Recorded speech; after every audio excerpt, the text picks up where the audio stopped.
Hello, আসসালামু আলাইকুম। Hello everyone. Welcome back to Hanif's academy. আমি হচ্ছি হানিফ স্যার। আজকে আমরা কিছু ইনফর্মাল আলাপ করব। বেসিক্যালি যেই জিনিসগুলো হয়ে থাকে রাইটিং টাস্ক 2 তে, তাতে কেন স্টুডেন্টদের মার্ক অনেক কম আসে? ভাই খুবই সিলি ম্যাটার এর কারণে এই মার্কগুলো কম আসে। এগুলি একটু খেয়াল রাখলেই কিন্তু হয়। সো আপনাদের যে বেসিক মিস্টেক গুলো হয় সেগুলো নিয়ে একটু আলাপ করব। একটু মনোযোগ দিয়ে শুনেন। আশা করি ভিডিওটা কাজে দিবে। সো খুব বেশি সময় নিব না। খুব দ্রুত ভিডিওটা শেষ করব। সো মনোযোগ দিয়ে শুনবেন। সো ১ম যে আমরা মিস্টেকটা করি, সেই মিস্টেকটা হচ্ছে using very basic and repeated আপনার ওয়ার্ড।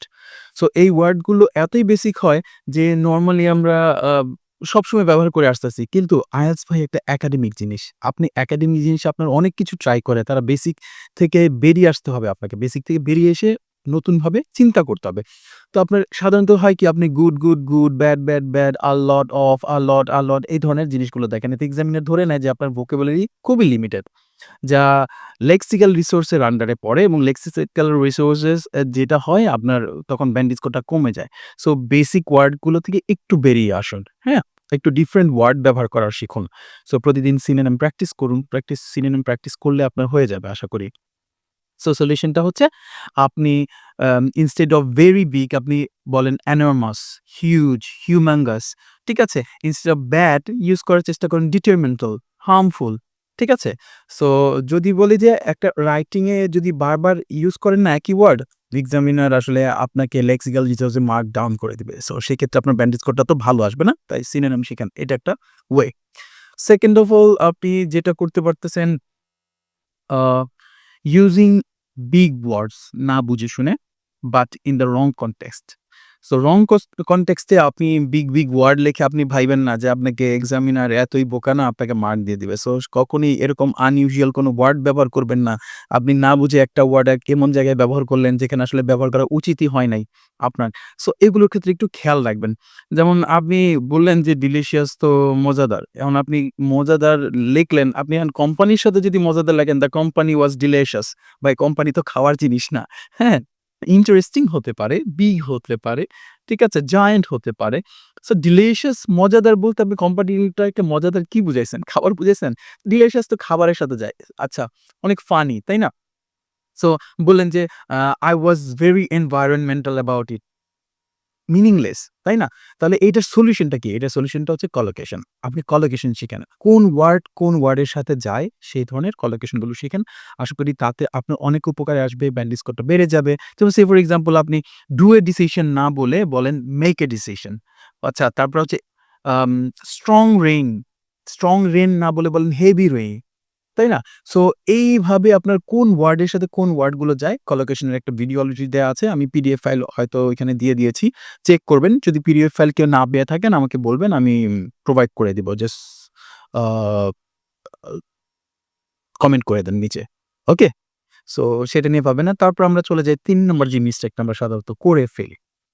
Informal word. ভাই একাডেমিক পরীক্ষাতে আপনি ইনফর্মাল ওয়ার্ড কেন ব্যবহার করবেন? আমাকে বলেন। আমি এটার কোনো মানেই বুঝি না। একাডেমিক ওয়ার্ডে আপনি একাডেমিক ওয়ার্ড ব্যবহার করবেন। ওকে? সো একাডেমিক ওয়ার্ডগুলো ব্যবহার করলে আপনার একাডেমিক যে ক্যাপাবিলিটি টা আছে সেটা বোঝা যাবে।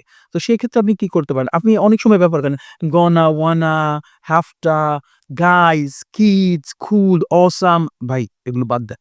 এগুলো বাদ দিয়ে আপনি একাডেমিকে আসেন। একাডেমিক যে ওয়ার্ডগুলো আছে সেই ওয়ার্ডগুলো ব্যবহার করেন। আদারওয়াইজ আপনি মার্ক কিভাবে পাবেন? সো এখানেই আপনার ব্যান্ড স্কোরটা কমে যাবে। সো সেক্ষেত্রে কিড এর পরিবর্তে ইউজ করেন children, kids, children, gonna, going to, cool, impressive use করেন, বেনিফিশিয়াল ইউজ করেন, গাইজ না বলে বলেন পিপল, ইন্ডিভিজুয়ালস। ঠিক আছে? সো এই ওয়ার্ডগুলো চেষ্টা করেন। সো রাইটিং টাস্ক 2 তে কনভারসেশনাল ইংলিশ নয় যে আপনি ফরমাল ওয়ার্ড ইউজ করবেন। ঠিক আছে? সো আপনি একাডেমিক ওয়ার্ড বেছে বের করেন। যেগুলো আপনার ইনফরমাল ওয়ার্ড আপনার এখন পর্যন্ত জানা আছে তার একাডেমিক ওয়ার্ড গুলো বের করেন একটু। তাহলেই জিনিসটা সলভ হয়ে যায়। সো যেই জিনিসটা আমরা মিস্টেক করি সেটা হচ্ছে মিস্টেক নাম্বার 4 যেইটা আমাদের বেশি হয় সেটা হচ্ছে রং ওয়ার্ড ফর্মস।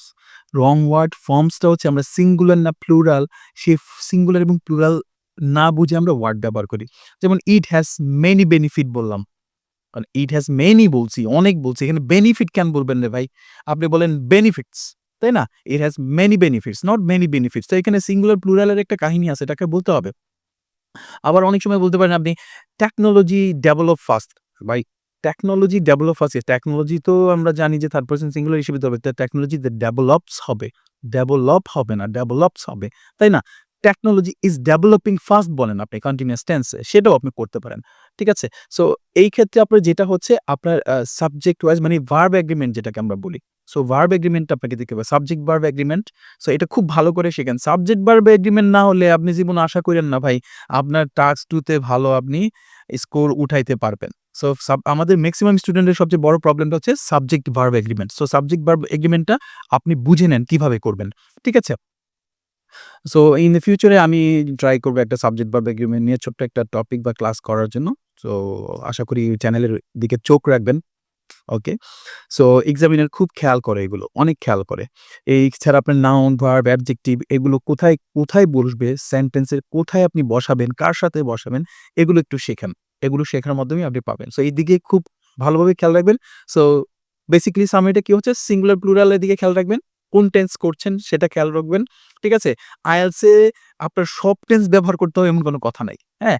আপনি সেন্টেন্সের ভেরিয়েশন আনতে পারেন কমপ্লেক্স কম্পাউন্ড করে। বাট আপনার বেসিক কিছু সেন্টেন্স যদি আপনি ভালোভাবে জানেন, আপনি ভালো করে ফোকাস করেন প্রেজেন্ট ইনডিফিনিট, পাস্ট ইনডিফিনিট এবং ফিউচার ইনডিফিনিট এর ২ টা যে ফরমেট আছে, ঠিক আছে? ফিউচার ইনডিফিনিট এর একটা প্ল্যানিং যেটা আছে, am going to, is going to, are going to ওই ফরমেটটা। সো আপনি এগুলো দিয়ে একটু বেশি ফোকাস করে নিজে ট্রাই করেন কিভাবে নতুন, নতুন সেন্টেন্স কমপ্লেক্স কম্পাউন্ড দিয়ে করা যেতে পারে। কত ধরনের কম্পাউন্ড আপনি ফরমেশন করতে পারেন, কত ধরনের কমপ্লেক্স ফরমেশন করতে পারেন। এই দিকে চোখ রাখেন। আপনি এইদিকে চোখ রাখলে তবেই না আপনি বুঝবেন যে আপনার আসলে রাইটিংটা কত ইমপ্রুভ হচ্ছে। সিনোনিম গুলো দেখেন আপনি। নরমাল ইনফর্মাল ওয়ার্ড গুলোকে চেঞ্জ করেন ফরমালে। ঠিক আছে? তাতেই আপনার ব্যান্ড স্কোর বাড়বে। তারপরে আপনার যেটা হচ্ছে ৫ নাম্বার মিস্টেকটা আমরা সবচেয়ে বেশি করি সেটা হচ্ছে not using topic specific word. মনে করেন আপনার এনভায়রনমেন্ট রিলেটেড আসছে। ভাই আপনি এনভায়রনমেন্ট রিলেটেড ওয়ার্ড শিখেন। আমার সবচেয়ে বড় সাজেশনটা হচ্ছে কি আপনি যখনই যেই টপিক ধরবেন আপনি সার্চ করবেন বা রিসার্চ করবেন। রিসার্চে দেখবেন যে আপনার ওই টপিকটায় কত ধরনের ওয়ার্ড আছে সেগুলো শিখেন। টপিক ওয়াইজ ভোকাবুলারি শিখেন। এলোপাতাড়ি ভোকাবুলারি শিখেন না। তাহলে আপনার এলোপাতাড়ি ভোকাবুলারি কোথাও কাজে শিখে না। আজকে আপনি টেকনোলজি নিয়ে বসছেন টপিক আজকের দিনটায়। আপনি দেখেন টেকনোলজি রিলেটেড কতগুলো অ্যাডভান্স ভোকাবুলারি আছে। টেকনোলজি রিলেটেড C2 লেভেল আ এর কতগুলো ভোকাবুলারি আছে। আপনি টপিক ওয়াইজ আপনি ভোকাবুলারি শিখেন। আলাদা, আলাদা করে এলোপাতাড়ি ওই প্রতিদিন নিলেন, আজকে কতগুলো ভোকাবুলারি শিখলেন বা এলোমেলো ভোকাবুলারি শিখলে আপনার কি হয়? এলোমেলো ভোকাবুলারি শিখলে আপনার ওটা কোথায় ব্যবহার করবেন? আপনি জানেন না। কিন্তু আপনি একদিন টেকনোলজি নিলেন, টেকনোলজির ভোকাবুলারি নিলেন, টেকনোলজির টপিক পড়লেন, আরেকদিন এডুকেশন নিলেন, এডুকেশন রিলেটেড সব ভোকাবুলারি গুলো দেখলেন। তারপর এডুকেশন রিলেটেড টপিক গুলোর উপরে রাইটিং করলেন বা স্পিকিং করলেন। ঠিক আছে? সো আপনি টপিক ওয়াইজ ভোকাবুলারি শিখাটাই হচ্ছে সবচেয়ে ইফেক্টিভ। এখানে এফিশিয়েন্টলি ব্যবহার করা যায়। ঠিক আছে? এখন ভোকাবুলারি আপনি ব্যবহারটাও জানেন না। কোথায় গিয়ে এই ভোকাবুলারি ব্যবহার করব? তাতে সমস্যা। Instead of writing bad for the world আপনার লেখা উচিত কি? ডিট্রিমেন্টাল টু দ্য এনভায়রনমেন্ট। সো এইটা লিখলে আরো সুন্দর শোনা যায়। ইনস্টেড অফ সেভিং মানি বলে যে রিডিউস এক্সপেন্ডিচার লেখার ফরমেশন আপনাকে চেঞ্জ করতে হবে। সো লেখার ফরমেশনও যদি চেঞ্জ করেন, প্যারাফ্রেজিং শিখেন। প্যারাফ্রেজিং শিখলে আপনার আ মোটামুটি ভালো স্কোর ব্যান্ড উঠে যায়। সো এইগুলোর দিকে খেয়াল রাখতে হবে আপনাদের। আজকের আসলে টপিকটা হচ্ছে আচ্ছা ইনফর্মাল ওয়েতে আপনাদেরকে বর্ণনা করলাম। আশা করি এই বর্ণনাগুলো আপনাদের ভালো লেগে থাকবে। সো আসলে রিক্যাপ যদি আমি করি তাহলে আমরা কয়টা টপিক দেখলাম? Using very basic or repeated word, using word incorrectly wrong context, using informal words, wrong word forms and not using topic specific vocabulary. So যদি এগুলো ঠিক করেন ভাই ডেফিনিটলি 7+ মার্ক পাইবেন। আপনি যদি এই ৫ টা পয়েন্ট ঠিক করেন, চোখ বুনে নেন, লিখে দিলাম। আপনি আজকে বাসায় বসে পড়েন। এগুলো তো পড়েন না, করেন না। আপনারা কি করেন? একদিন ক্লাস করেন আর ৩ দিন ভুইলা যান। ভাই IELTS কিন্তু একটা এক্সাম। আপনাকে আগে দক্ষতা অর্জন করতে হবে, IELTS এ আসবে। আপনি ভাইবেন না যে IELTS দিতে আসছেন মানে আপনি ইংলিশে মাস্টার হয়ে যাবেন। ঠিক আছে? সো এক্সামের প্রিপারেশনটা এভাবে নেন। আপনার বেসিকটাকে ঠিক করেন। কোথায়, কোথায় মিস্টেক হয় মিস্টেকগুলো ঠিক করলেন। কি করলে আপনি IELTS এর সাথে নরমাল জেনারেল ইংলিশের সাথে আর IELTS এর সাথে অনেক তফাৎ আছে। সো IELTS পরীক্ষাটাকে আপনি ওইভাবে নেন। কিভাবে করলে আপনার জন্য ভালো হবে। ঠিক আছে? আ আশা করি আজকের টপিকটা আলোচনা আপনাদের ভালো লাগবে। যদি আপনাদের ভালো লেগে থাকে আপনি সাবস্ক্রাইব করুন। ভবিষ্যতে এই ধরনের অনেকগুলো টপিক নিয়ে আমি আলাপ করব। ঠিক আছে? যদি কারো হেল্প লাগে কোনো ব্যাপারে যোগাযোগ করতে পারেন হানিফস একাডেমি, চাষারা নারায়ণগঞ্জ, তোলারাম কলেজ। আ আপনাদের আ যারা অলরেডি পরীক্ষা দিতে যাচ্ছেন তাদের জন্য শুভকামনা রইলো।